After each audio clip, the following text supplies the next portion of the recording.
O Trilhas da Democracia de hoje discute o que o Carnaval nos ensina sobre a sociedade brasileira. Esse programa está sendo gravado na noite de quinta-feira, dia 23 de fevereiro, e os nossos convidados são Tiago Santos, antropólogo, cientista social e diretor da Troça Carnavalesca Pitombeira dos Quatro Cantos. Seja muito bem-vindo, Tiago, é um prazer recebê-lo no Trilhas da Democracia. E Pedro Afonso Ivo Franco, consultor para as indústrias culturais, criativas e desenvolvimento humano, diretor do Galo da Madrugada e batuqueiro da Nação Maracatu Cambida, estrela do Recife. Seja muito bem-vindo, Pedro, também ao Trilhas da Democracia. Eu começaria apresentando dois dados, né, oficiais, que já foram divulgados respectivamente pela Prefeitura da cidade do Recife e da Prefeitura de Olinda, que indicam o seguinte: no Recife foram 2,7 milhões de pessoas nas ruas, nos 4 dias de folia, movimentando 2 bilhões de reais. E em Olinda, 4 milhões de pessoas nos 4 dias de folia, no sítio histórico, com 400 milhões de reais de movimentação. A pergunta que eu faço, começando pelo Tiago, o que se encontra, Tiago, por trás desses dados? O que não é contemplado por esses dados?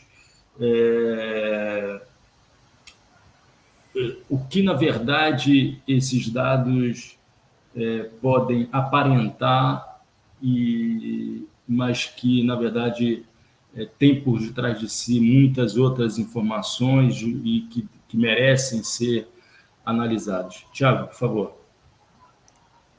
Olá, Marco. Boa noite. Primeiramente, obrigado pelo convite. Boa noite a todos. Boa noite, dia, tarde, que seja quando nos assistirem, né? A primeira questão sobre esses dados é que eles só nos dizem, em relação à Olinda, pelo menos, que há um aumento no número de pessoas, de foliões, que se deslocam para o Carnaval de Olinda, em especial foliões de dentro do Brasil, né? E que há um ticket médio de R$100 por pessoa, né? Enfim, 4 milhões de pessoas, 400 milhões de reais gastos, mas aí qual é o problema? Essa receita, ela vai desde da grana gasta por uma pessoa que foi um dia e consumiu uma água, um refrigerante, que estava de passagem no trânsito e consumiu ali, até mesmo o investidor master, patrocinador master do carnaval, que colocou a grana no patrocínio da festa. Então, esse é o montante que a prefeitura arrecada, de modo geral, sendo que ele não consegue permitir a gente discernir, por exemplo, como é que esse dinheiro ele foi necessariamente empregado. Como é que esse dinheiro ele necessariamente foi dividido com grau de importância, em tese, que a gente concorde ou não que alguns setores, algumas atividades produtivas da economia produtiva do carnaval deveriam ter. A questão seria justamente discutir mais não o dado como um resultado fechado, né? E aí a questão a gente não tem acesso muito a esses números, então fica complicado perceber se é viável a gente falar que Recife, Olinda, Pernambuco como um todo, celebra sempre esse crescimento, se ele significa de fato divisão, né? Porque não quer dizer muito que o carnaval arrecadando mais, entrando mais receita, mais foliões, necessariamente os fazedores da cultura popular e de fato os fazedores do carnaval de Pernambuco, como essa especificidade, que é o carnaval que a gente tem, participem do crescimento desse bolo, né? Que ele seja dividido, ou ele passe. Em um primeiro momento, a questão do dado é essa, é um dado a ser festejado por conta do crescimento, mas ele traz as implicações de perceber como é que esse crescimento significa ou não, de fato, uma partilha, né, uma redistribuição, em termos corretos, com as parcelas que de fato estão engajadas ali na manutenção dessa festa, na produção dela. Pedro, uma coisa que sempre me incomodou, né, ainda quando eu morava no Rio de Janeiro, né, e acompanhei toda a evolução do crescimento do Réveillon na praia de Copacabana, né? Quando eu era criança não havia esses festejos que acontecem hoje. Na verdade, os festejos eram os festejos de Iemanjá, né? Onde os templos de Umbanda iam até centros, iam até a beira da praia, né? E, de repente, começou a haver a cada ano que se passava, né, uma nova estatística dizendo que foram 500 mil pessoas até a Orla, depois 750 mil, 1 milhão, e esse número não cresce, não para de crescer. Né? E alguma coisa muito parecida acontece com o Galo da Madrugada. Né? Eu vou completar 20 anos de Recife, Olinda, e venho acompanhando isso, né? 1 milhão, e aí se transformou no maior bloco de carnaval do mundo, 1,5 milhão, 2 milhões, e esse ano foram 2,5, pelo menos no dia seguinte, os jornais falavam de 2,5 milhões de fulhões e fulhãs brincando o sábado de carnaval no Recife, no Galo da Madrugada. A quem interessa, né, essa corrida em torno de um número que ultrapassa, né, 1 milhão, 2 milhões. Né? E o que pode ocultar isso na organização do Galo da Madrugada? Por favor, Pedro. Marco,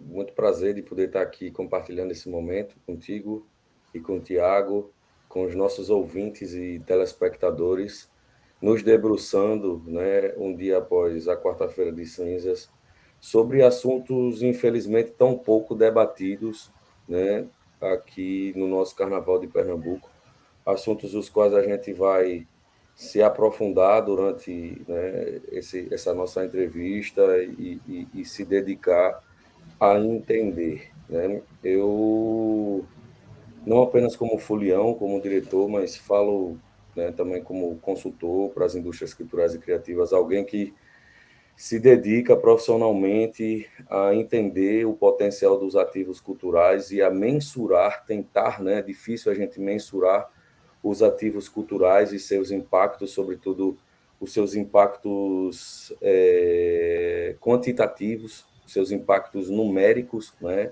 É difícil a gente ter uma aplicação, em alguns casos, de metodologias para chegarmos a números, a porcentagens, e muitas vezes a gente acaba vivendo de estimativas para legitimar determinadas narrativas. Narrativas que têm um cunho, de certa maneira, também comercial, porque a partir do momento em que, por exemplo, o Galo da Madrugada ele é maior do que o Cordão do Bola Preta, no Rio de Janeiro, né? O Carnaval do Recife ganha, o Galo da Madrugada ganha, o Carnaval de Pernambuco, consequentemente, ganha.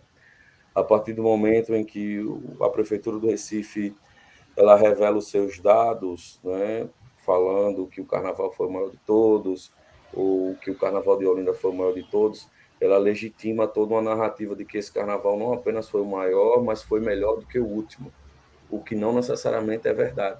Nem que foi maior, tampouco que foi melhor do que o último, certo? Mas a gente vai ver que ano que vem os dados vão ser maior do que o desse ano. E, curiosamente, esse crescimento ele exponencial, né, essa curva de crescimento, ela, de fato, eu acho que não acompanha, sinceramente, a realidade das coisas, sabe? A gente vê que na divulgação desses dados, tanto dos números do Galo, quanto na divulgação dos dados do Carnaval do Recife e do Carnaval de Olinda, a gente não vê uma certa métrica, a gente não vê uma abertura maior desses dados, como que se chegou a esses dados, né? Quem foi que quantificou esses dados. Muita gente pergunta como o Guinness Book, em 94, considerou o Galo como o maior bloco de carnaval do mundo, né? Com 1 milhão de foliões. E, assim, né, a gente tem estimativas do policiamento, né, que sempre faz, né, as estimativas de espaço, de metragem quadrada, dentro do perímetro do evento. E hoje em dia a gente tem outras tecnologias, mas que eu sinceramente não vi sendo implementadas para que esse número ele fosse divulgado. Pode ser que sim, pode ser que não. Agora, é importante dizer que né, a gente sempre brinca, mais de 1 milhão de pessoas é muito possível, né, que tenha realmente que tenham realmente estado dentro do perímetro do Galo da Madrugada, que não é apenas ali por onde o trio passa, né, todo um perímetro ali no bairro de São José, de certa maneira também, né, ali no bairro de Santo Antônio e adjacências, né, que levam a crer que o número é com certeza um número consideravelmente alto. Mas aí eu vou trazer aqui um ponto interessante. Foi dito, principalmente pelo Jornal do Comércio de Pernambuco, né, que o Galo tinha atraído 2,5 milhões de pessoas, e aí o Carnaval de Recife registrou 2,7 milhões de pessoas, o Carnaval como um todo do Recife. Então, como que no Galo tinha 2,5, no Carnaval como um todo tinha 2,7. Outra incongruência em relação a esses dados, por exemplo, o Carnaval de Recife trouxe 2,7 milhões de foliões e movimentou 2 bilhões de reais. O Carnaval de Olinda, contrapartida, teve 4 milhões de foliões, né? A mais do que o Recife em termos de quantidade de foliões, e movimentou apenas 400 milhões de reais. Então você vê que existem, de certa maneira, discrepâncias e incongruências na divulgação desses números, né? E aí a gente tem naturalmente projeções feitas pela Confederação Nacional, né, de Comércio de Bens e Serviços, CNC.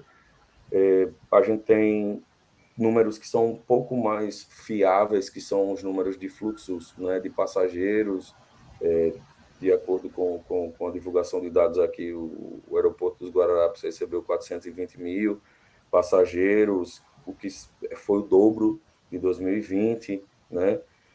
A gente tem dados também da taxa de ocupação de hotéis, né? Ficou em 96,12%. Essas são taxas um pouco mais, são porcentagens e números um pouco mais, eu acredito que confiáveis, né?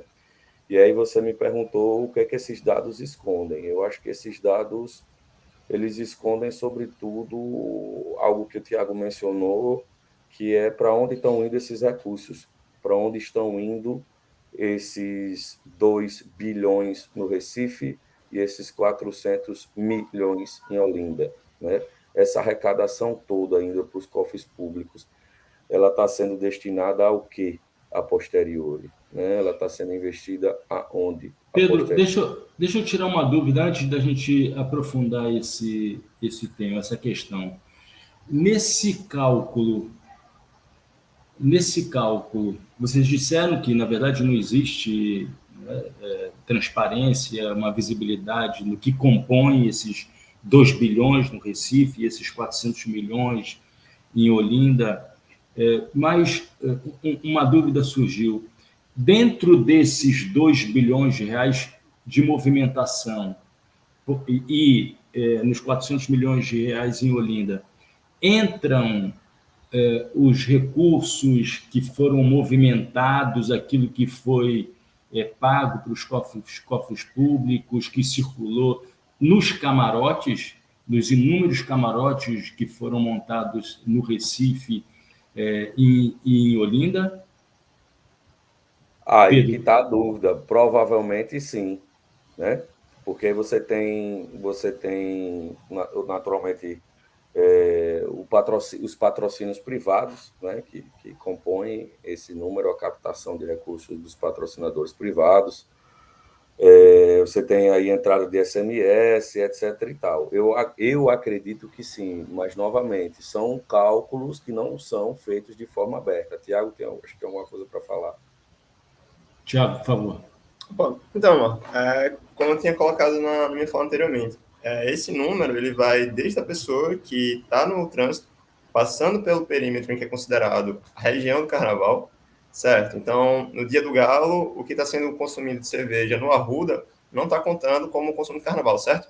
Mas a pessoa que passou ali na Rua da Aurora, de trânsito, e comprou uma água, comprou uma cerveja num gasoseiro cadastrado à prefeitura como vendedor, essa água e essa cerveja elas vão contar como consumo no carnaval. Assim como, e pelo menos eu ainda tenho certeza, o pessoal, o patrocínio pago, enfim, o custo de se ter uma região de camarote é pago, ela também vai contar nesses 400 milhões, tem? Então, desde o consumo de um indivíduo, do consumo individual de água, cerveja, qualquer recurso desse tipo, até mesmo o patrocínio da Devassa Coca-Cola, como foi o patrocinador master, passando pelos camarotes, passando pelas marcas, passando por apoiadores, esses recursos entram nesse montante de 400 milhões. Agora, um ponto importante: eu nunca vi, né, a amostragem desses dados, tampouco nos meus anos todos de carnaval. Eu comecei no carnaval com 5 anos de idade, apesar de estar com essa cara de velho. Eu estou com 31 esse ano, mas desde os 5 anos eu estou na rua e minha família está na rua fazendo carnaval há mais de 50 anos, e ninguém nunca viu alguém coletando dado, fazendo uma pesquisa com amostragem, chegando e perguntando quanto você gastou por dia, quanto que você consumiu, quanto foi que você consumiu de cerveja, de onde que você está vindo, você está ficando no hotel, você está ficando na casa de amigos. Nunca vi, certo? E olha que eu circulo consideravelmente bastantes espaços durante o carnaval e, sinceramente, nunca vi ninguém em nenhum polo, em nenhuma rua, fazendo essa busca pelo dado de forma proativa. Então, eu não sei qual é a amostragem utilizada para se chegar a uma estimativa, né? Ou se trabalha às cegas de fato. Não. Desculpa, Tiago, para dizer a verdade, eu já respondi uma pergunta, inclusive nesse carnaval, quando eu estava subindo a ladeira no Varadouro, na direção do São Bento, da prefeitura, né? Se aproximou um fiscal da prefeitura, um funcionário da prefeitura, apenas para fazer a seguinte pergunta: vocês são de Pernambuco ou são turistas, né? Foi a única pergunta que me foi feita, e não foi a primeira vez que me foi feita essa pergunta. Mas, Thiago, tinha alguma coisa para complementar? Não, era nesse sentido de que Pedro Col traz, como é que são essa pesquisa, né? Realmente não é uma amostragem. E aí, enfim, tem muita falha, né? Porque a gente vê um dado muito grande, para uma festa tão grande como essa, fazer um balanço sem expor metodologia realmente não diz muita coisa, sabe? Porque se não demonstra metodologia de construção de dado, e o dado é é o grande capital que essa festa quer mobilizar para si, simbólico e material, obviamente, financeiro, tem que dizer qual é a metodologia, né? Como é que isso é construído. Mas saber como é que as pessoas vêm para cá, consomem, médio, é porque vai ter o gasoseiro cadastrado, vai ter o hotel cadastrado, vai ter o consumo médio, o que também acaba sendo algo falho, porque quem disse que essas pessoas estão sempre consumindo no gasoseiro cadastrado? Vai ter aquele gasoseiro do jeitinho da bike que eu vou consumir, vai ter a casa do amigo que eu vou ficar, vai ter a pessoa que vai fazer viagem para o carnaval, mas ela vai vir um mês antes. Ela não vai entrar na contabilidade do aeroporto dos dias anteriores ao carnaval, sabe? E aí é outra falha que aí eu realmente não entendo como que a gente tem o carnaval, enfim, entre outros, né? Esse é mais um ponto. Não é o mais sério, mais severo, mas é o principal ponto. Como que não existe uma metodologia para compreensão do comportamento das pessoas nessa festa? Sabe? Uma coisa é ter a produção da festa, a discussão da festa, mas a própria metodologia para compreensão mesmo. Porque isso poderia melhorar vários serviços, sabe? Entender a experiência das pessoas que se deslocam para brincar essa festa. E aí, realmente criar uma metodologia para isso, do ponto de vista estadual, pelo menos, seria algo interessante. Em Olinda, em 2020, aconteceu uma coisa muito interessante, que foi o patrocínio da Uber. Então, com a Uber, pela primeira vez, a gente pôde ter uma ideia de quantos foliões estavam brincando carnaval em Olinda que não eram brasileiros, ou porque eles pediam Uber e o cadastro era de um outro país. Então deu para ter uma ideia geral e um dado confiável, sabe? Mas, por exemplo, não se pode dizer isso nunca sobre nenhum carnaval daqui se não tiver um aplicativo como a Uber fornecendo esse dado, sabe?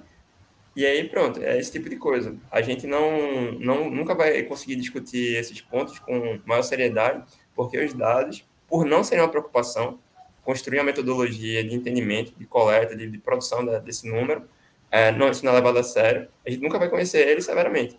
E aí, uma pesquisa de amostragem seria algo interessante? Seria, não ia dar conta. Os dados que tem para trabalhar são interessantes? São, mas não dão conta.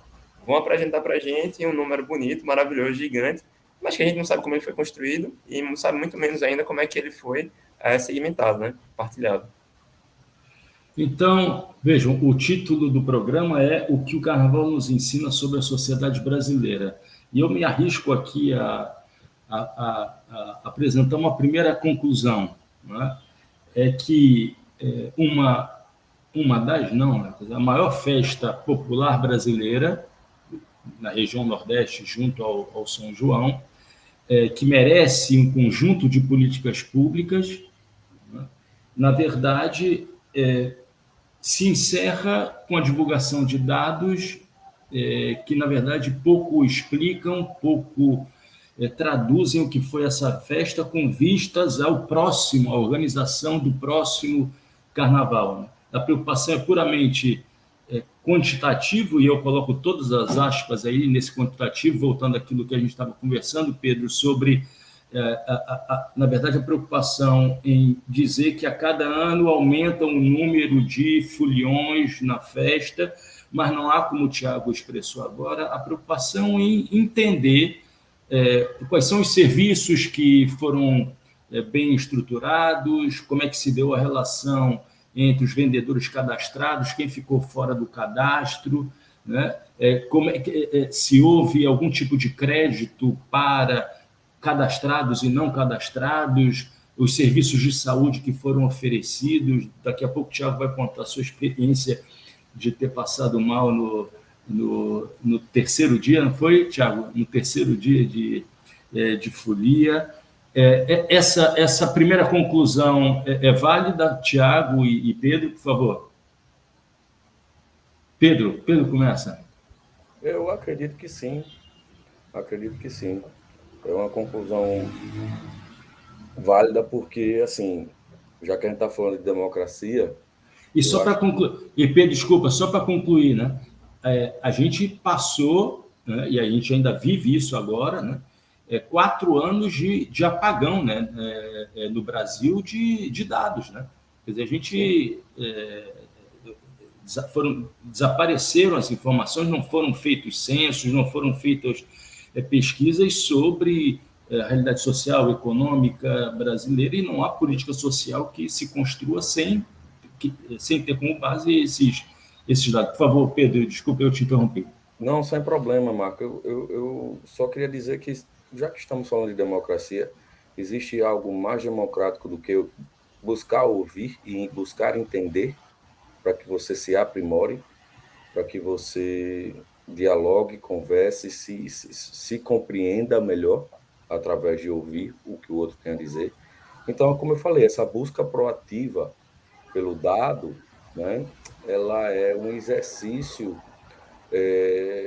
com vistas a melhorar, né, os processos, as atividades que são feitas. E eu acho que a gente precisa deter, inclusive, essa tecnologia de dados, né? Porque se você quer ter esse saber fazer, esse know-how para poder caminhar para uma melhor acolhida, uma melhor prestação de serviço, uma melhor distribuição dos benefícios do bolo, como o Tiago falou, né? É importante você saber ouvir, você saber trabalhar esses dados, né? E aí, curiosamente, a gente tem aqui um dos maiores polos de tecnologia do Brasil, que é o Porto Digital, que, né, muitas empresas trabalham com dados, vendem dados, né? A gente está falando de um universo onde dados, né, tem um valor econômico e financeiro, né, extremamente significativo, e você não ter esse banco de informações ao seu dispor, ao seu favor, é um tiro no pé muito significativo, né? A criação de metodologias, você ter metodologias um pouco mais apuradas, afinadas, né, e mais transparentes, sobretudo, fariam com que nós pudéssemos estar, acredito eu, no melhor patamar, né, de entender satisfação de quem vem de fora, entender o que é que a pessoa que veio de fora veio ver aqui, né? Entender o que é que o próprio recifense quis ver ou quer ver no carnaval, entender o comportamento do público, para o desenvolvimento, inclusive, de políticas públicas culturais, certo? Para se entender, opa, o pessoal está, né, vindo de fora porque quer ver o maracatu, mas onde é que está o maracatu? Será que o maracatu está lá no Marco Zero? Né? Eu, por exemplo, recebi aqui e acolhi 3 pessoas de fora, né, do estado, e uma pessoa fora do país, dentro dessas 3 pessoas aí, uma de fora do país e 2 de outros estados, e percebi muito isso, né? Que elas queriam ver uma coisa, mas que essa coisa não estava lá disponível, né? E elas querendo dar a opinião delas, mas quem estava ouvindo a opinião delas era eu, sobre o banheiro, sobre o ambulante. Será que o prefeito se preocupou de perguntar ao ambulante o que é que o ambulante estava achando? Eu me preocupei particularmente de perguntar tanto ao ambulante e o Recife o que, é que ele estava achando do processo de cadastramento, o que, é que ele estava achando do processo da demora, da divulgação do patrocinador master de bebidas, todas essas questões, mas eu não sei se ele foi ouvido oficialmente falando, entendeu? Então, eu acho que buscar entender, buscar ouvir de maneira proativa é um exercício democrático e é um exercício necessário para ontem. Tiago, Concordo, esse, concordo. esse apagamento dos dados ou não, a falta de metodologia, a falta de preocupação, na verdade, né, porque para Ah, se pesquisarem as metodologias, para se escolherem as metodologias, tem que haver primeiro uma vontade política, né, para fazê-lo. Né? uhum. Expressam o que aconteceu no Brasil nos últimos tempos. Sim, sem dúvida. E aí que tá, né? Não é nos últimos tempos. Eu acho que isso remonta a uma certa ingerência para a gente, mas que é uma forma de gerir eficiente, enfim, é uma burocracia organizada para esses interesses, né? Então, adicionaria ao que o Pedro traz sobre essa questão da escuta, o segundo passo para uma experiência democrática minimamente honesta é justamente a dimensão da transparência, né? Então, por exemplo, qual a explicação sobre como é definido o cachê, certo? Uma vez que você não sabe exatamente quanto você vai arrecadar de lucro. Qual a dificuldade de pensar adicional pós-carnaval uma vez superado o lucro previsto? Qual a dificuldade de explicar para o pessoal do Maracatu por que eles vão receber R$ 6.000 e um cantor que vai vir no palco vai receber seus 500 mil? Principalmente, qual a dificuldade de escutar? Pô, isso não é justo. Qual a dificuldade de começar a pensar quais são as linhas que constituem a experiência de carnaval daqui para quem faz e para quem visita, para além da cabeça de um produtor cultural que pensa um palco e assim o faz. Eu até brinquei numa outra entrevista que tinha outras pessoas da fazedores de carnaval, pesquisadores, que realmente a experiência do Recife está caminhando por conta desse apagamento para uma experiência de um carnaval que ele pode existir em qualquer lugar. Se Curitiba, ano que vem, contratar exatamente o mesmo cast do Carnaval do Marco Zero, ela pode anunciar o Carnaval de Recife e Curitiba. Porque não vai ter diferença, sabe? Assim, do ponto de vista prático. Uma vez que a programação do concurso das agremiações de frevo e maracatu sequer constavam na programação oficial, acho que até quinta-feira para o Carnaval. Então, a gente vai chamar isso de falha, de omissão, de ingerência, de não preocupação, mas talvez a gente esteja lidando com um processo que é o de concretização de um apagamento ou de uma categórica falta de importância para como se constitui o carnaval para essas agremiações. E é aí que eu digo que não é de agora, porque isso aconteceu com vassourinhas, isso aconteceu com lenhadores, isso aconteceu com a série de agremiações de frevo, vem acontecendo com a série de agremiações de frevo e maracatu hoje em dia de maneira mais descarada, como, por exemplo, mudar o lugar do concurso sem ter um aviso claro, tirar do lugar tradicional, que ainda não era o lugar ideal, mas era tradicional, e colocar para um lugar ainda distante e ermo. Isso me faz entender que a metodologia, que seria o CERN, ela seria interessante e central uma vez que fosse o projeto essa melhoria ou esse entendimento. Sendo que talvez a gente esteja que pensar discutindo, né, qual é o carnaval que se quer. E aí talvez por isso não funcione uma escuta, talvez por isso não funcione essa transparência, porque talvez a imagem da gente seja, sei lá, umas formigas esperneando numa gota d'água que caiu do copo de alguém, tá ligado? E de repente a gente tá achando que a gente tá ali participando de alguma coisa, mas a gente tá esperneando ali em algum momento nada importante para nada de quem tá por cima, assim. Pedro, a partir dessa observação feita por Tiago, né, de que o Carnaval de Recife, um grande investidor, pode organizar um Carnaval do Recife fora de época, em Curitiba, que me perdoem os paranaenses, mas nada mais contraditório do que o Carnaval do Recife em Curitiba, por tudo que foi feito nesses últimos anos.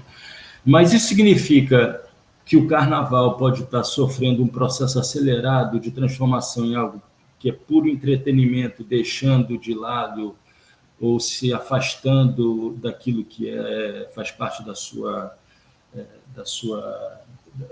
da sua própria forma de ser, que são os aspectos culturais e que só existem numa determinada localidade, o que pode acontecer como o Rock in Rio, né? Que foi pensado como algo, quando nasceu lá em 1985, como entretenimento, e aí depois o Rock in Rio se transformou em Rock in Rio Lisboa, né?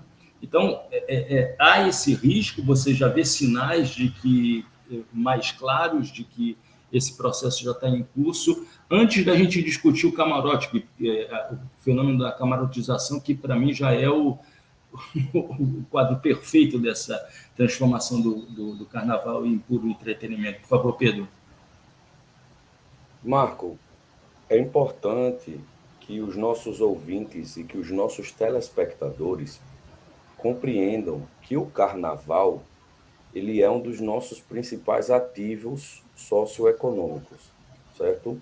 A gente não está falando apenas do carnaval sob a ótica do folião que vai, curte e aproveita. A gente está falando sobre camadas que estão correlacionadas ao carnaval, né? Financeiras, econômicas, sociais, de visibilidade, de autoestima, de manutenção cultural, de manutenção da democracia, de manutenção, inclusive, da cultura de paz, certo? Que nós temos.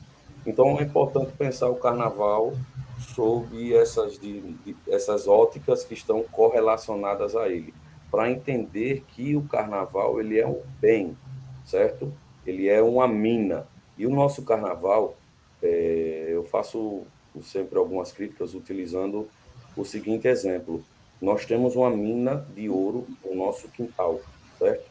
E aí, ao invés de eu trabalhar para lapidar essa mina de ouro e vender esse ouro da melhor forma possível, da forma mais legal possível, correta possível, a gente prefere comprar lata do quintal do vizinho e trazer essa lata para cá. Sendo que, na nossa rua, qualquer outra pessoa pode comprar também a lata desse vizinho, entendeu? E a partir do momento em que você deixa de trabalhar o que é seu, deixa de lapidar o que é seu, inclusive comercialmente falando, você passa a se equalizar com os demais. Eu propositalmente trouxe esse livro aqui, né, chamado Carnaval do Recife, do grande historiador Leonardo Dantas Silva, porque eu sempre brinco que esse livro ele deveria ser utilizado nas aulas de escola, né, da rede, pelo menos pública, municipal do Recife, e quizás de todo, né, a região metropolitana, porque ele nos ensina e ele nos demonstra a força que esse carnaval tem dentro das comunidades, né? Por exemplo, a força que esse carnaval tem. Quando essas comunidades elas saem dos seus locais e elas se locomovem ao centro, né, da cidade, e esse livro demonstra a transformação histórica desse carnaval nosso, que era um carnaval de bairro, de certa maneira, né, e que foi se centralizando, historicamente falando, sobretudo no bairro do Recife, no Recife Antigo, e que foi se estruturando em palcos e que passou a ser vendido como um carnaval multicultural. E aí a minha mãe sempre brinca que a multiculturalidade nossa ela já é suficiente porque ela transborda. Nós transbordamos de multiculturalidade. Então, a partir do momento em que você monta uma grade, e aí é um outro ponto da falta de democracia e de transparência, né? Quem faz a curadoria dos grandes polos, por exemplo, do carnaval? Quem é o curador? Quem são os curadores? É o prefeito, João Campos, que liga para o Caetano Veloso, que convida o Caetano Veloso para vir? Ou tem alguém que faz essa curadoria? Quem são os produtores que estão se beneficiando, né, com esse modelo? Né? Quem é que se beneficia, né, com a vinda de artistas de fora? E aí, Marco e Tiago e telespectadores e ouvintes, quem vos fala é um fã e admirador de Caetano Veloso. Quem vos fala é um fã e admirador, né, de outros grupos que aqui estiveram, de outros artistas que aqui estiveram durante o carnaval. Porém, eu acredito que no período carnavalesco, né, a gente tenha uma certa estética pré-definida, a gente tenha uma certa quantidade de expressões nossas pré-definidas e a gente tenha uma musicalidade riquíssima pré-definida. E aí eu venho com outra brincadeira. Alguém daqui come ovo da Páscoa no Natal? Alguém daqui se veste de Papai Noel na Páscoa? Não. Por quê? Porque cada festa, cada momento, ela gira em torno de um universo pré-estabelecido. O supermercado ele não vai oferecer ovo de Páscoa no Natal e não vai ter nenhum Papai Noel sentado, vestido de Papai Noel, num shopping center durante a Páscoa. Mas a Prefeitura do Recife, ela traz o Papai Noel para a Páscoa e ela vende o ovo de Páscoa no Natal, a partir do momento em que ela oferece artistas, ela oferece uma forma de entretenimento que não tem a ver com a nossa festa e que, sinceramente, eu desconfio muito do valor agregado que esse artista traz, certo?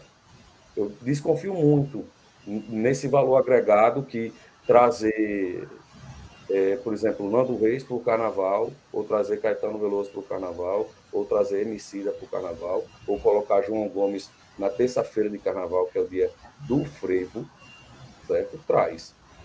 Né? Para quê? Tiago, Opa, o argumento de Pedro, a tese defendida por Pedro é o seguinte: a multiculturalidade de Pernambuco, vou ampliar, hein, Pedro? Acho que você falou só de Recife e Olinda ou falou de Pernambuco? Bom, eu vou falar Pernambuco. A multiculturalidade de Pernambuco, durante o carnaval, já nos é suficiente. Né? Me perdoe, Pedro, se eu estiver extrapolando aquilo que você acabou de defender. Então, não haveria razão, por exemplo, né? E lembrando que a ideia do carnaval multicultural nasce durante a prefeitura de João Paulo do Partido dos Trabalhadores, né? Tendo sido saudado como um grande acontecimento, né? Um grande lema, né? E que foi interrompido quando o PT sai da prefeitura do Recife. A multiculturalidade pernambucana, em períodos como o do Carnaval, nos é suficiente para expressar tudo que é produzido aqui e perde um pouco sentido, então, o investimento que é feito para trazer artistas como os já citados por Pedro, João Gomes e Caetano Veloso, só para ficar em dois polos, né, distantes assim, no campo da música. Perfeito. Sem dúvida, a gente não só tem de sobra, quanto a gente não conseguiria trabalhar se a gente quisesse com tudo que a gente tem. A gente teria uma dificuldade imensa de dar conta, de conseguir apresentar, sabe, de uma maneira, em 4 dias, de uma maneira muito coesa, tudo que a gente tem. Nesse sentido, a experiência da Prefeitura de Olinda esse ano foi super exitosa, por exemplo. Mais de 80% das atrações dos palcos foram de Olinda. Olinda, Recife, na região metropolitana. Poucos artistas foram de fora e eles fizeram, desde 2020, o último carnaval, né, penúltimo e último agora, eles fizeram alguns entrelaçamentos entre as apresentações do palco principal e as manifestações de fogueiros tradicionais na rua. Então, uma agremiação passa de frevo, passa no desfile em cortejo, na avenida ali na Praça do Carmo, ao lado, enquanto o show para, as pessoas são obrigadas a olhar. Em 2020, antes do encerramento do show Nação Zumbi, várias nações de maracatu fizeram um cortejo até a frente do palco e todo mundo estava esperando para ver o encerramento da festa, foi obrigado a ver as nações de maracatu. Então não poderiam sair do carnaval de Olinda sem dizer que nunca viram a nação de maracatu na vida, desfilar, enfim. Esses pequenos usos mostram quanto não só tem serviço, tem produto, enfim, tem uma multiculturalidade, como elas não são excludentes. E aí, esse é o problema da política de carnaval multicultural, que não só depois da gestão do PT, tá, Marco? Ainda na gestão de João Paulo, a ideia de carnaval multicultural foi o começo da morte do carnaval de rua democrático e popular do Recife. Foi aí que começou a se legitimar o não investimento em troça de rua, em garantir a experiência da rua como uma experiência rentável para as agremiações e apenas a experiência da passarela do concurso de agremiações. Porque, veja, todas essas agremiações que desfilam hoje em concurso, elas desfilavam na rua também. Elas iam lá na rua fazer seu cortejo, sua festa. Vassourinhas tem uma sede que estava aos pedaços, caindo aos pedaços, e nunca foi tido uma iniciativa, enfim, de proação mesmo da prefeitura, inclusive porque passam por outra perspectiva de política para o carnaval, que vem na ideia de polos descentralizados, no qual eu vou investir na apresentação, que retomou uma ideia que é super elitista, que é bem aquela distinção entre carnaval de participação e carnaval de participação e exibição, eu acho, que é contemplação, que é aquele carnaval que se contempla, é aquele carnaval que se participa. Então, o carnaval multicultural, ele voltou àquela experiência elitista da ideia de um carnaval contemplação. E aí ele conseguiu espraiar isso do palco para a experiência de um show, para a experiência de agremiações, que pelo menos no frevo é uma coisa que se participa. Não porque você está tocando, mas porque existe uma relação, durante um cortejo, de imbricamento mesmo, assim, sabe? Que se perde quando um Vassourinhas, um Bola de Ouro, Clube das Paz, ele é restrito a sua manifestação, a sua aparição, à ideia de uma exibição para um concurso. Então, essa ideia de multiculturalidade, na real, ela não serve para o carnaval de Pernambuco. Ela serve a uma pasteurização, que é o que o Pedro traz, da ideia de uma venda descentralizada, deslocalizada de outros produtos. É como se a gente estivesse vendendo... Vou brincar com a analogia, tá, Pedro? É como se a gente estivesse trazendo o Papai Noel para a Semana Santa e para o Carnaval. Mas, pô, se fosse a pamonha, eu ainda não reclamava. Que pelo menos a pamonha é nossa, tá ligado? O problema é esse. A gente ainda assim não tá lidando com o que é nosso para estar deslocando. E aí a gente está perdendo uma coisa que o Pedro fala muito, que é de investimento massivo em 2 ou 3 dos principais ativos da gente. No caso do Carnaval, Frevo e Maracatu. E eu adicionaria aqui também a experiência do próprio São João com forró. Muita gente perde a ideia de que o São João está se perdendo também, porque se tem uma referência mais para artistas de fora, mesmo que estejam simulando algum forró, do que a própria ideia de o que é que a gente tem de forró para oferecer. E aí é uma festa que está com bem menos ritmos e manifestações de disputa, né? E ainda assim a gente não consegue. Então, Thiago, antes de passar a palavra, Pedro, então uma segunda conclusão que a gente poderia extrair dessa nossa conversa é que há uma tendência também no carnaval, e uma tendência não recente, de uniformização, de pasteurização, de homogeneização, né? Dos ritmos, dos sons, né?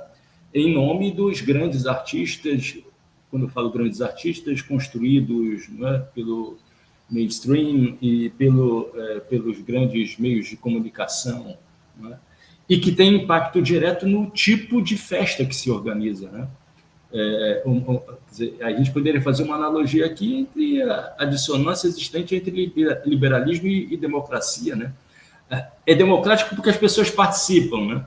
E o liberalismo trabalha com base na ideia de representação, ou seja, de apenas assistir né, como na figura do espectador. Né? Pedro, por favor, você queria falar alguma coisa? Pontuar bem brevemente e diretamente 3 coisas. A primeira delas é a discrepância, né, entre esse investimento no artista de fora o formato de pagamento, a agilidade de pagamento nesse artista de fora e o que é nosso. O Maracatu Nação, por exemplo, que eu toca no grupo especial, que é o grupo de elite, e ele recebe uma subvenção de aproximadamente 22.500, 23 mil reais, que é um valor padronizado para todos os grupos de maracatu desse grupo especial. Esse maracatu, ele funciona dentro de uma comunidade, né? Ele funciona durante um ano inteiro como um centro cultural e ele alimenta as pessoas não apenas de cultura, mas de comida de fato. E quando eu falo de pessoas, eu falo em torno de 300 a 500 pessoas. Durante o carnaval, a gente desfila no desfile oficial com quase 350 pessoas, no mínimo, sabe?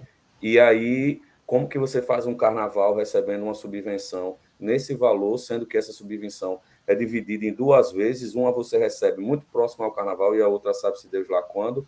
Contrapartida, você acha que o Caetano Veloso recebeu quanto? O cachê do Caetano Veloso poderia ter resolvido o problema de todas as agremiações, não apenas de Maracatu, mas de todo o grupo especial do Carnaval do Recife. Vocês estão entendendo o que eu estou falando? Sendo que todas essas agremiações, ou boa parte delas, vão alimentar de cultura, né, de sociabilização e de alimento todas as suas pessoas. Né? O segundo ponto que eu queria pontuar é uma outra analogia com a vitrine da loja. E aí eu uso muito o Marco Zero como exemplo. Vamos imaginar o palco do Marco Zero como uma vitrine de uma loja do shopping.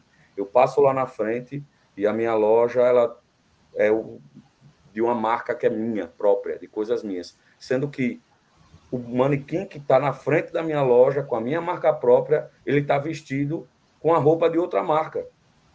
Ele está vestido com a marca que não é a minha, que não tem as minhas características. Então, novamente, esse tiro no pé. E o terceiro ponto, é que um ponto interessante que o Tiago falou, que é de uma mescla com as nossas próprias coisas, né? Com as nossas próprias expressões e manifestações. Qualquer pessoa que venha de fora e veja um caboclo de lança vai dizer que coisa mais psicodélica, que coisa mais, né, fora da caixa particular, ou que veja um caboclinho. E por que a gente não trabalha a experimentação dessas expressões culturais? Por que a gente não trabalha, por exemplo, né, para fazer com que os sons e as estéticas dessas expressões culturais elas se transformem em outras coisas também nossas? Né? A gente teve aí, por exemplo, a banda Versão Brasileira, que pegou a base do caboclinho e transformou numa outra coisa, né? Mas com base no caboclinho. A gente não tem dado mais espaço a isso. A gente não tem, nos nossos editais, dado espaço a isso, nos editais de carnaval, por exemplo. Né? E aí vem um artista que não tem a ver com a festa, ele vem despreparado para a festa, ele não tem uma estética, ele não se preocupa estar com a estética da festa, e ele não vai convidar. Será que João Gomes convidaria o Cambim da Brasileira, a Cambindinha de Araçoiaba, o Maracatu Cambim de Estrela ou a Orquestra Henrique Dias para participar do show dele? Será que tem essa preocupação? Pedro, se eu bem entendi nessa tua terceira observação, é fazer, na verdade, o que é uma das marcas mais renovadoras da música brasileira, que foi levada a cabo pelo Mangue Beat, por Chico Sainz, por Nação Zumbi, que é exatamente essa experimentação. Né? Olha o Baiana System, por exemplo. Escuta olha, quando eu digo olha, veja a estética e escuta o Baiana System, por exemplo.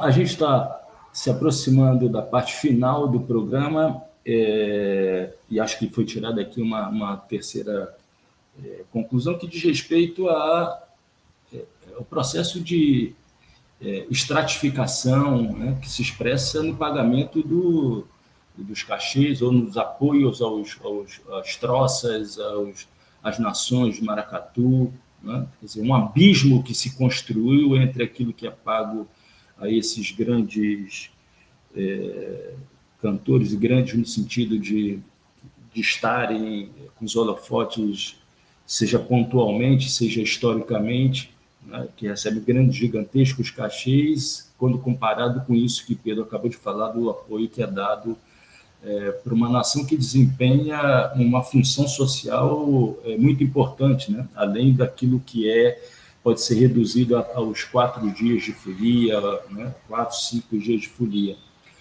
Agora, eu queria, nessa parte final, entrar naquilo que, de tudo que foi dito,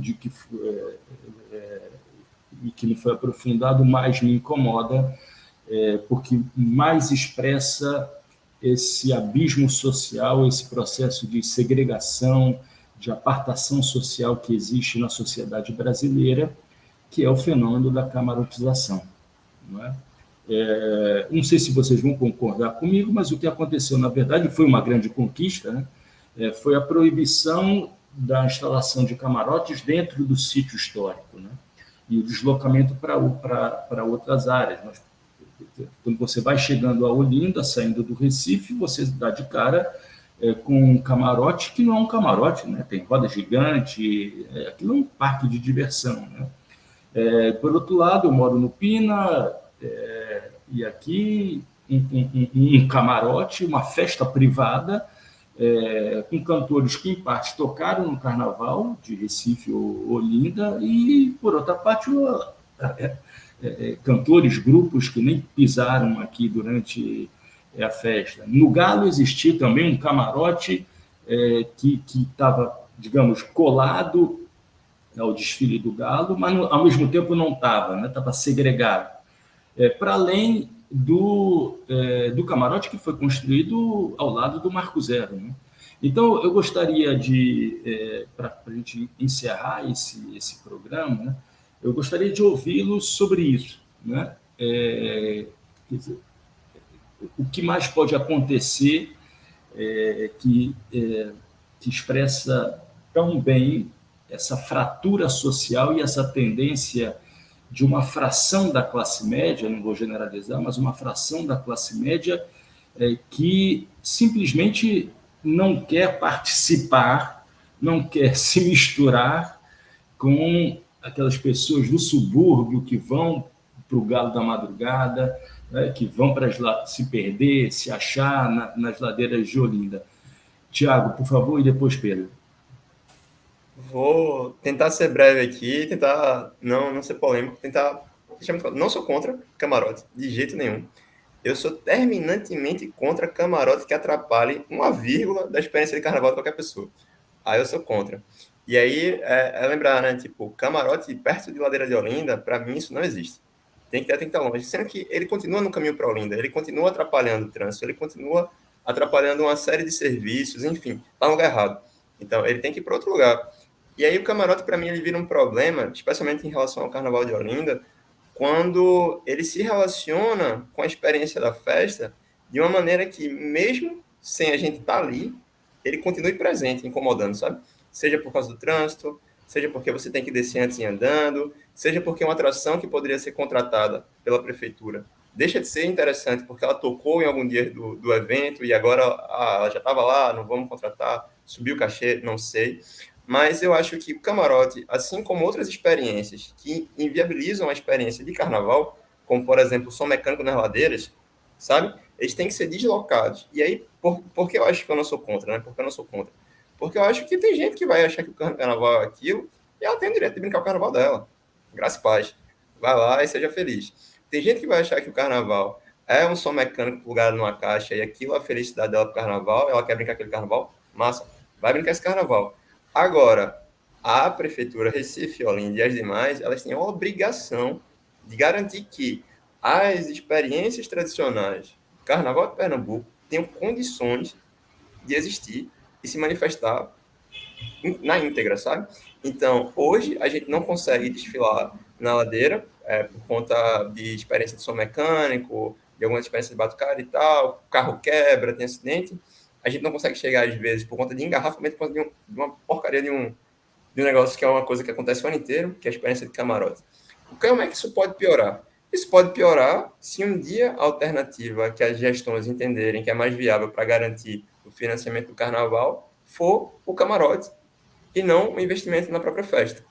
Como isso poderia acontecer? Isso poderia acontecer do jeito que está se caminhando hoje. Se caminhando hoje no sentido em que é melhor eu garantir um cast de show que vai me garantir um fluxo de turista, um fluxo de consumo, como está acontecendo no Recife, tentando a experiência de, será mesmo que as pessoas vão acompanhar o maracatu e o frevo no concurso, se eu mudar de lugar e não avisar? Será que isso vai ter audiência? Será que não vai ter? Será que meu carnaval vive sem o que meu carnaval é?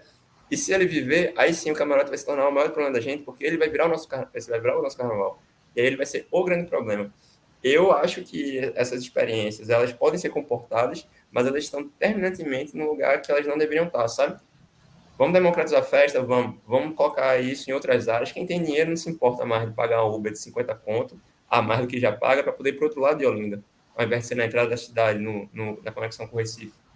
Não precisa estar entre as duas cidades. Pode estar em outra área. Pode ter uma contrapartida. O dinheiro que as pessoas de camarote pagam pode ter uma lei do carnaval que diga, o custo de um camarote, 40% dele tem que ser destinado para financiamento das agremiações tradicionais de maracatu, afoxé, caboclinho, frevo, por exemplo. O camarote ele poderia entrar numa lógica direta de financiamento popular da festa. Quando você atrelasse o custo ou o ganho que você tenha com eles ao fomento e o financiamento da festa tradicional, sabe? E aí eu acho que a gente deveria ter alternativas em relação a isso.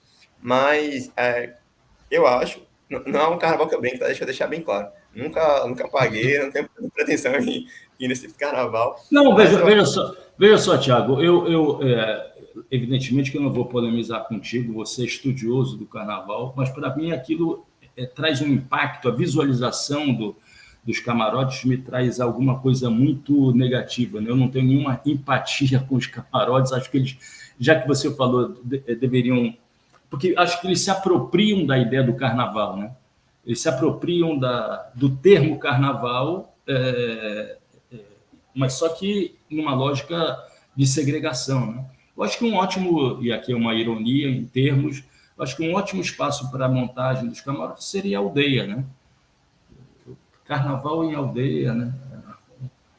Um lugar aprazível, não sei se os moradores gostariam muito, né? Mas Acho que não seria ia, não. Mas não, só para finalizar, Marco. Mas eu falo assim, é porque parcela considerável da população da gente brinca, se a gente quer que a festa exista, a gente pode usar essa galera como uma forma de fomento da festa que é tradicional. Agora, o cara ainda está no lugar errado, sabe? Tem que ir para outro lugar. Esse dinheiro, por exemplo, a gente não sabe, eu pelo menos não sei, não vi esse dado, quanto uma pessoa que quer fazer um camarote com uma aberração como aquela paga para estar ali.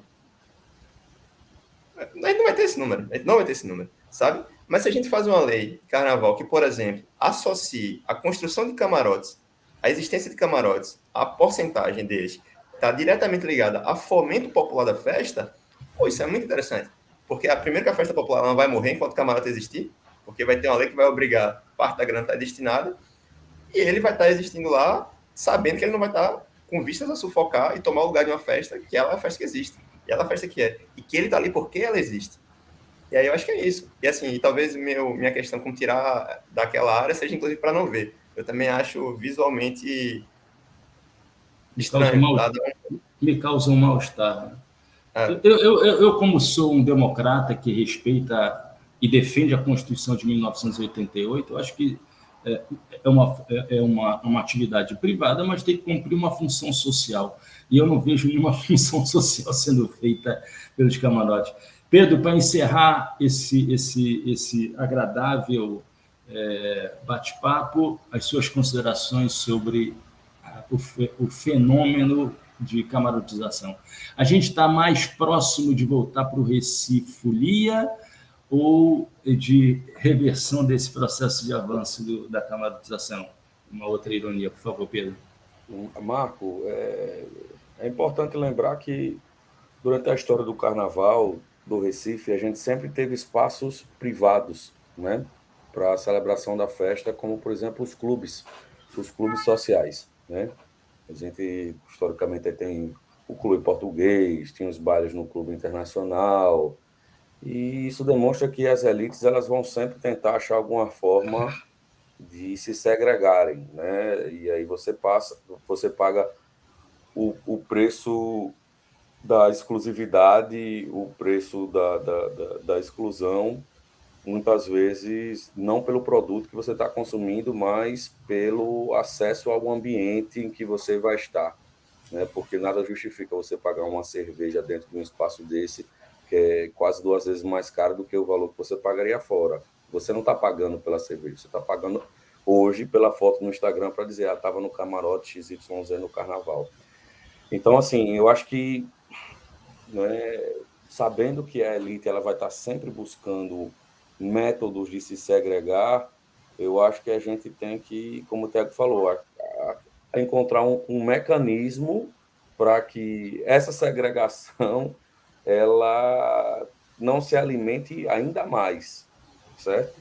Que ela tenha um certo controle, que ela sirva, como você também disse, Marco, para uma finalidade pública também. Porque a partir do momento em que eu tenho um espaço público, como existe no próprio percurso do Galo, alguns camarotes que estão em espaço público, ou o camarote que a gente citou, que vocês citaram em Olinda, que está no espaço público. E esse camarote ele não cumpre papel social absolutamente nenhum, opa, tem coisa muito estranha. E aí eu convido aos que nos ouvem e aos que nos veem a lerem uma matéria, né, da Marco Zero, que faz um jornalismo, de certa maneira, independente, eu acho que é uma matéria de 2019, 2018. O título deve ser O Processo de Camarotização do Carnaval do Recife, que fala justamente sobre isso. Quem são os produtores desses camarotes? Quem são os que estão se beneficiando? E aí a gente vai ver que tem gente muito próxima, inclusive ligada ao partido e ao prefeito da cidade do Recife, e ao ex-prefeito da cidade do Recife também, entendeu? Então, a gente precisa mapear quem é que está se beneficiando e por que essas pessoas não estão beneficiando, né, o bem público. Por que só o privado está ganhando com isso? Eu entendo que existem pessoas também, por exemplo, existem camarotes e camarotes, existe o camarote da acessibilidade, existe a pessoa que vai para o Sim. camarote, né, como é no caso de familiares meus, inclusive, no Galo, porque o camarote vai oferecer, né, um melhor banheiro, uma comida, um serviço de atendimento, inclusive médico, para uma pessoa que tem uma idade um pouco mais avançada. Então, existe um certo conforto, existe uma certa segurança e um certo acolhimento que a rua, infelizmente, não dá, que o Estado, que o poder público, infelizmente, não dá, que é um bom banheiro, que é uma boa segurança, né, que é um local próprio e adequado. Então, a gente precisa também não apenas criticar o camarote, mas criticar também o porquê que o poder público não está oferecendo um serviço que seja um serviço minimamente digno, certo? Que um banheiro do lado do Marco Zero, um banheiro público, esteja limpo, por exemplo. Então, pessoa que tem da classe média que tem um recurso um pouco a mais, vai com certeza continuando para camarote. Então, eu não sou de todo contra, mas também não sou de todo a favor. Eu entendo que o camarote segrega muito, que ele não é parte da nossa estrutura, né? Apesar dos clubes serem partes, o camarote em si ele não é parte, ele é um fenômeno, de certa forma, importado de Salvador, do Carnaval da Bahia, para o Carnaval nosso aqui, e que ele esteticamente muitas vezes inferiora e atrapalha o decorrer da própria festa, porque se você tem um som num camarote no Recife Antigo que está competindo com o som do principal palco do Carnaval, tem alguma coisa errada aí. Se eu sou o diretor do Galo, eu estou no trio do Galo e eu estou ouvindo que o som do camarote que eu estou passando, que está se beneficiando do Galo, está mais alto ou está querendo competir com o som do trio, opa, tem alguma coisa errada aí. Quem é que está controlando isso? Quem é que está verificando isso? Então, uma maior rigidez desses espaços, no controle desses espaços é necessária, um mapeamento de quem e o que e para que esses espaços estão beneficiando e uma melhor prestação de serviço do poder público, eu acredito que são 3 pontos aí necessários da gente continuar discutindo, constantemente continuar discutindo. Eu continuo defendendo a ideia por história própria, particular minha. Eu fui criado, minha mãe me levando para a Vinda Rio Branco, no Rio de Janeiro, que era o espaço da festa, um dos espaços de festa popular no Rio de Janeiro, e continuo achando que o Carnaval do Recife começa nas ruas, no Galo, e termina na quarta-feira de cinzas, no Bacalhau do Batata. Tiago Santos, antropólogo, cientista social e diretor da Troça Carnavalesca Pitombeira dos Quatro Cantos. Muito obrigado, Tiago, por essa nossa conversa. Pedro Afonso Ivo Franco, consultor para as indústrias culturais, criativas e desenvolvimento humano, diretor do Galo da Madrugada e batuqueiro da Nação Maracatu, Cambinda, Estrela do Recife. Muito obrigado, Pedro. A partir da próxima semana, o Trilhas da Democracia abre uma série especial em comemoração às suas 200 edições, nesse 5º ano do programa, recebendo no dia 5 de março Marcelo Ridente, sociólogo, professor da Unicamp, o pastor, deputado do PSOL Henrique Vieira, no dia 12 de março, Frei Beto, no dia 19 de março, o sociólogo, professor português Boaventura de Souza Santos, no dia 26 de março, e, por fim, Siddhartha Ribeiro, neurocientista, 2 de abril, que, por um acaso desses, eu encontrei no Bacalhau do Batata ontem foi quarta-feira, perdido, e nós nos achamos lá por obra do acaso. E o Trilhas da Democracia volta, então, na próxima semana, sempre debatendo de maneira crítica a realidade social e em defesa da democracia e dos direitos humanos. Até lá.